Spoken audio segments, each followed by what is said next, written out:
그리스도인이라는 말, 우리 오늘 저와 여러분들을 그리스도인, 크리스찬 이렇게 얘기하는데요. 이 그리스도인이라는 말은 우리가 우리 스스로 붙인 호칭이 아닙니다. 내 스스로가 그리스도인 이렇게 붙인 게 아니라는 거예요.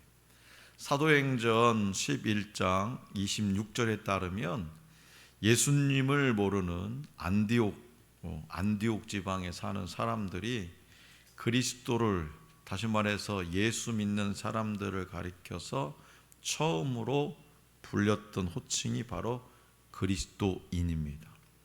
바나바와 바울이 안디옥 교회에서 1년간 큰 무리를 가르쳐서 그들을 그리스도의 제자로 길러낼 때에 아마도 안디옥에 사는 이 비신자들이 자기들과는 완전히 다른 사람이라고 제자들을 비아냥거린 그런 뜻에서 출발한 것이 그리스도입니다.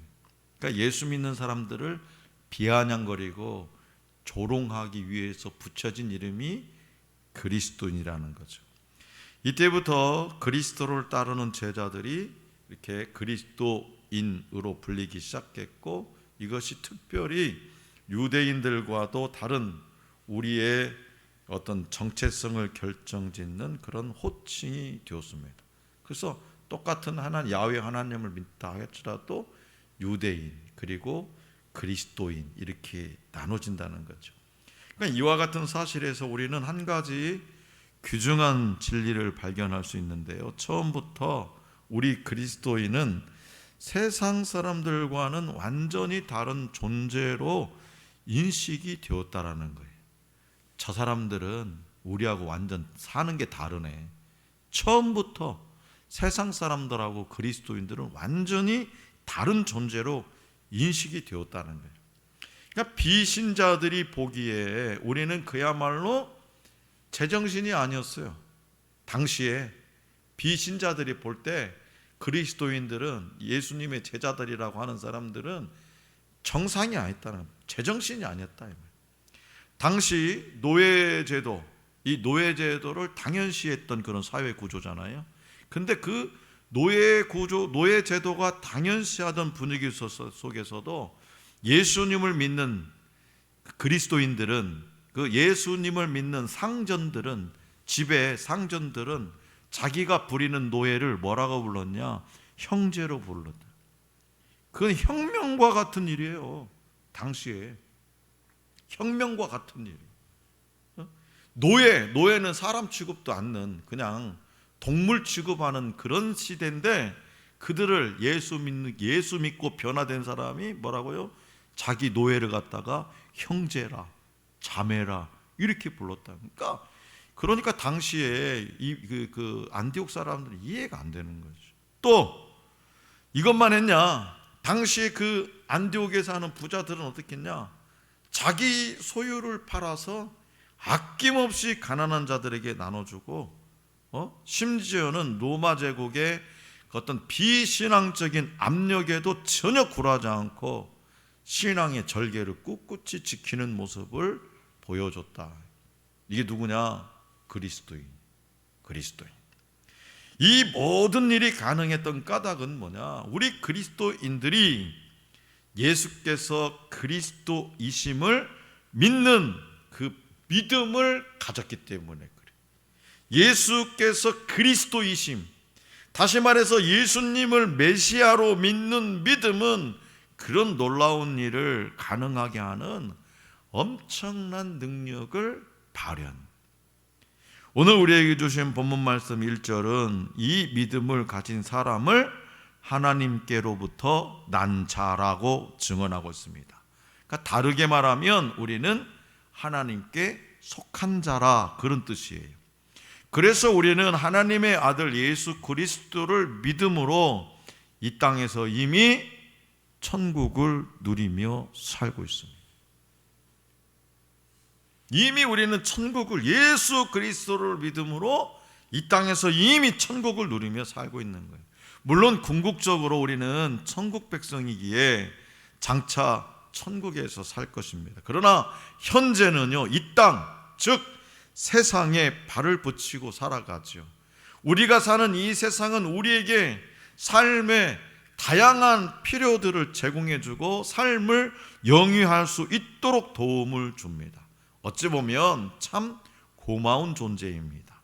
그런데 성경은 이러한 사실들을 적극적으로 부정하듯이 이런 세상을 사랑하지 말라 이렇게 말해요.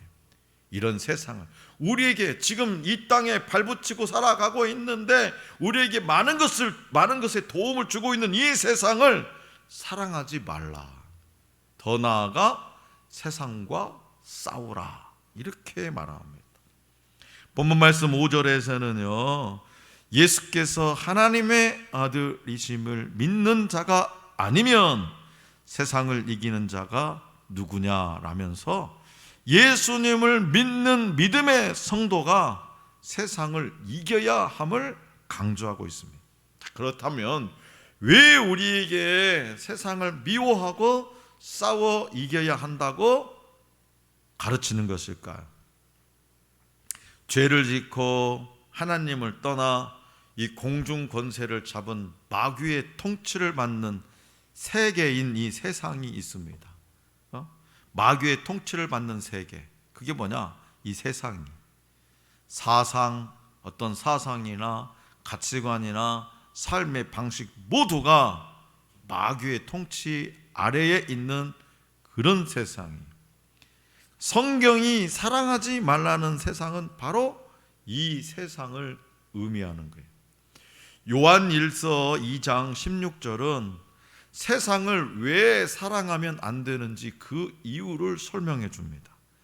육신의 정욕, 안목의 정욕, 이생의 자랑 등은 영원한 삶을 얻는데 아무런 도움이 되지 않는 것들이라는 거예요. 다시 말해서 이 모든 것, 이 세상의 이 모든 것들은 하나님께로부터 온 것이 아니라 타락한 세상으로부터 왔다고 사도 요한은 밝히고 있습니다. 그렇기 때문에 사랑해서는 안 되고 반드시 싸워 이겨야만 한다고 말합니다. 요한일서는 5장으로 구성된 짧은 책인데요, 여기에는요 이 세상, 요한일서에 세상이라는 단어가 무려 23번이나 나옵니다. 23번. 그러니까 23번, 짧은 5장밖에 되지 않는 이 요한일서의 세상이라는 단어가 23번 정도 나온다는 것은 사도 요한이 그만큼 이 세상에 대해서 얼마나 민감하게 영적으로 반응했는지를 엿볼 수 있는 거죠. 그렇다면 그는 왜 이토록 세상에 대해서 민감하게 반응했을까? 그 이유는 바로 세상과 하나님이 서로 배타적인 관계, 즉 배척하는 관계에 있음을 알았기 때문에 그래요. 그러니까 우리가 살아가는 이 세상의 가장 큰 특징은 뭐냐? 하나님과 그 아들 예수 그리스도를 믿지 않는다는 거예요. 믿어야죠. 인간을 누가 창조했는데? 하나님이 창조했는데 그 사실을 믿지 않아요. 그래서 누군가 그리스도를 믿고 하나님의 자녀가 되면 이 세상을 지배하는 사탄의 세력은요, 그 신자의 믿음을 흔들기 위해서 전방위적으로 공격합니다. 우는 사자처럼 달려든다. 사탄은 먼저 예수님의 신성과 인성을 부인하게 만들고 예수님이 하나님의 아들로서 권세를 가지신 사실을 의심하게 하죠. 그러니까 사탄의 공격은 환경적인 또 어려움으로도 찾아올 수도 있고 사람들과의 관계에서 생기는 오해와 마음의 상처로도 올 수 있고 때로는 질병으로도 올 수도 있고 여러 가지, 이처럼 세상은 언제나 하나님께 등을 돌리고 대적하는, 하나님 말씀을 못 믿게 하고 내가 교회 좀 한번 가보려고 하면 또 방해하는 세력이 나타나서 못 가게 만들고 아무런 이유 없이 5분 전까지도 교회 오는 일에 별 지장이 없었는데 느닷없이 무슨 일이 생기고, 느닷없이 오늘 열심히 예배드리고 기도하고 은혜 받고 또 내일은 또 열심히 또 세상 가운데 살아야 되겠다 하는데 또 누가 막 시비를 걸고, 괜히 길거리 인도로 잘 가고 있는데 뭐 자동차가 뭐 달라들고, 그러면 뭐예요? 진짜 하나님이 살아계시나? 의심하게 됩니다.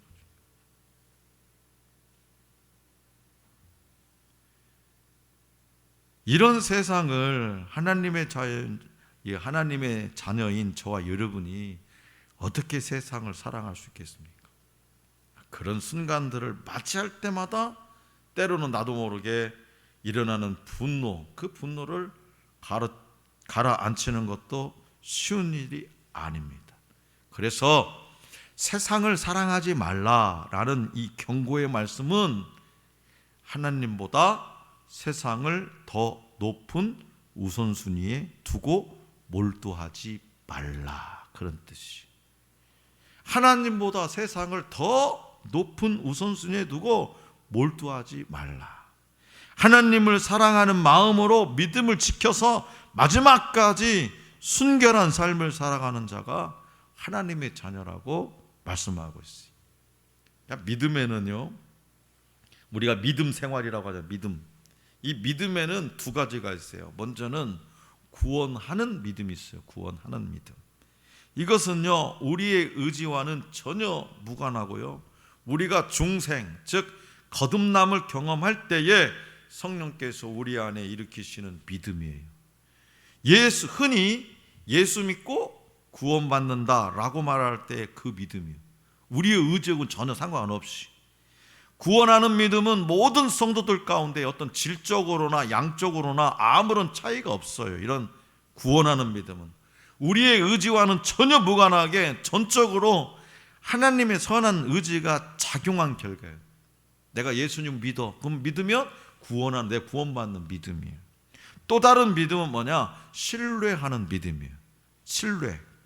이 믿음은 이미 구원하는 믿음을 소유한 성도가, 이미 내가 하나님께로부터 구원받았다, 나는 죄사함 받고 천국 백성이 되었다, 나는 언제 죽어도 천국에 갈 수 있다, 그 구원하는 믿음을 소유한 성도가 하나님의 그 은혜에, 하나님께서 값없이 주신 그 은혜에 반응하는 어떤 정도를 나타내. 소위 그 사람 참 정말 믿음이 좋다라고 할 때의 그 믿음이, 그 사람 참 믿음 좋아. 예를 들어서 여러분들이 우리 교회에 어떤 분들은 믿음이 참 좋아. 그 기준이 뭐예요? 여러분이 각자가 생각할 때, 나는 새벽 예배도 못 드리는데 내가 생각 그분은, 내가 칭찬하는 그 믿음이 좋다고 말하는 그 사람은 새벽 예배 열심히 드려. 나는 11조 생활도 제대로 못하는데 그 사람은 꼬박꼬박 11조 생활 잘해. 그 믿음이 좋다라고 말하죠. 그걸 얘기하는 거예요. 그 사람들은 왜 그렇게 하냐? 하나님의 은혜에 반응하는 거예요. 예배를 참석하는 걸로, 그다음에 헌금 생활로, 또 여러 교회 봉사로 헌신하는 걸로, 또 열심히 전도하는 걸로. 그게 신뢰하는 믿음이에요. 그래서 이 믿음의 또 다른 이음은 뭐냐? 이 믿음의 또 다른 표현은 하나님을 향한 의존성입니다. 그렇게 함으로써 더 하나님께 의지. 자, 그래서 본문 말씀 4절은 이 두 가지 믿음을 모두 증거하고 있는데, 세상을 이미 이긴 믿음을 소유한 우리는 믿음으로 세상을 계속해서 이겨 나간다는 뜻이. 다시 말해서 세상을 이미 이긴 구원하는 믿음을 소유한 성도는요, 끊임없이 하나님을 신뢰하면서 세상을 기필코 이긴다는 그런 의미가 있습니다. 자, 그렇다면 하나님을 향한 여러분들의 믿음은 어떠냐 이거예요. 여러분들은 과연 하나님을 내 삶의 유일한 위로와 소망을 안겨주는 분으로 절대적으로 믿고 있냐 이 말이에요.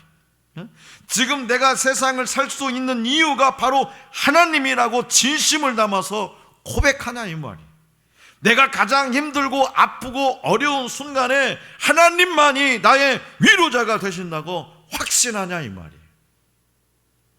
그런 사람들은요, 담임 목사가 막 왜 예배 차 빠졌어요? 왜 안 오셨어요? 그런 거 물어볼 필요가 없어요. 자기가 그 은혜를 알으니까 그 은혜에 보답하기 위해서 열심히 예배도 참석하고 열심히 기도도 하고 열심히 성경도 읽고 열심히 전도도 하고 열심히 헌신도 해요.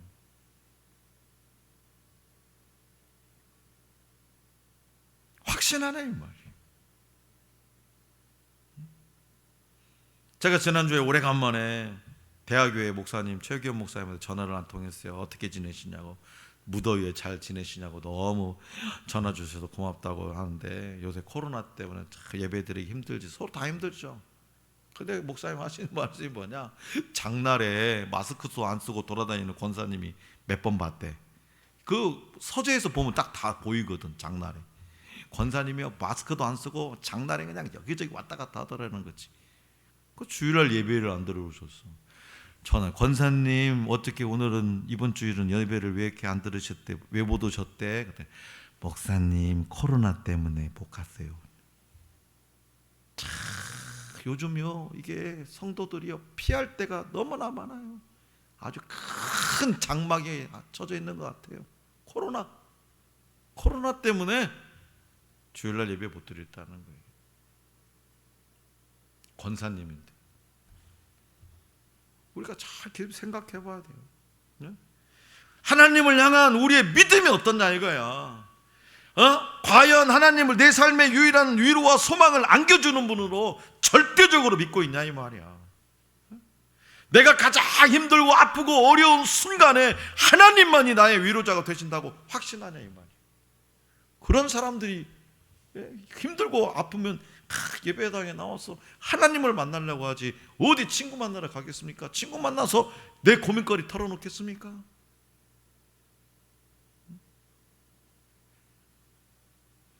우리의 믿음은요 세상을 이기는 놀라운 믿음입니다.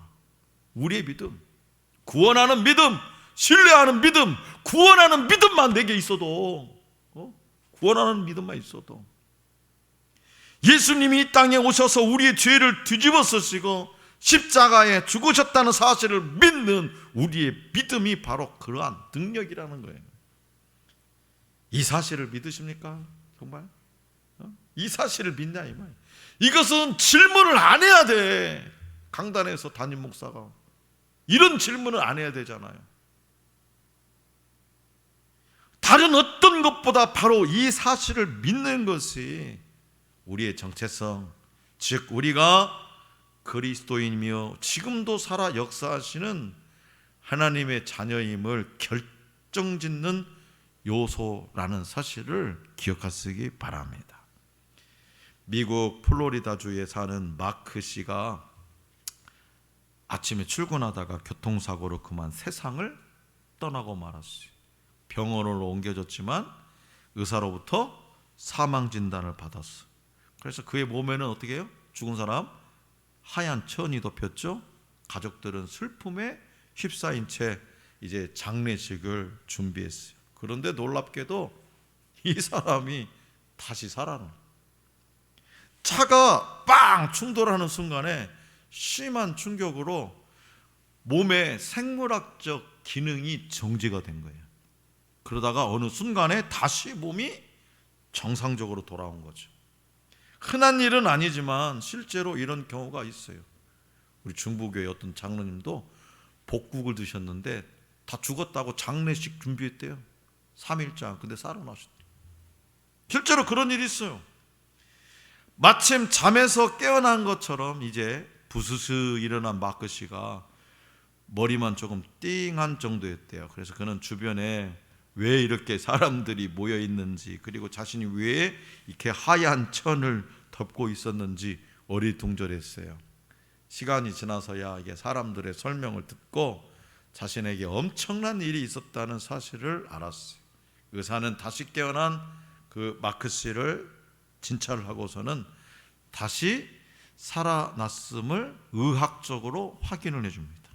그러니까 장례를 준비하던 가족들은 이제 부랴부랴 뭐요? 장례식 예약했던 거 예약을 다 취소하고 사람들에게 또 연락해서 죽었던 사람이 다시 살아났음을 알렸어요.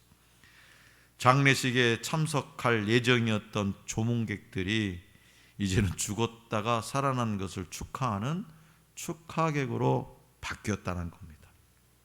사랑하는 성도 여러분, 그리스도인은요, 이렇게 어둠 가운데서 죽었다가, 우리 그리스도인은 어둠 가운데서 죽었다가 예수님을 믿고서 새 생명을 얻어서 다시 살아난 사람들이, 이 마크시처럼 다시, 그것을 뭐라고 하냐? 거듭남, 중생이라고 말합니다.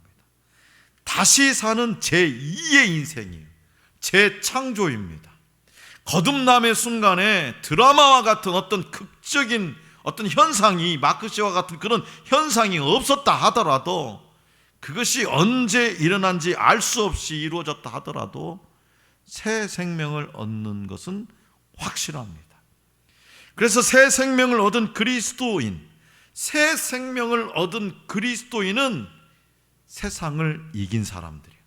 이 세상을 쥐고 있는 죽음의 세력을 이겼기 때문입니다. 죽음.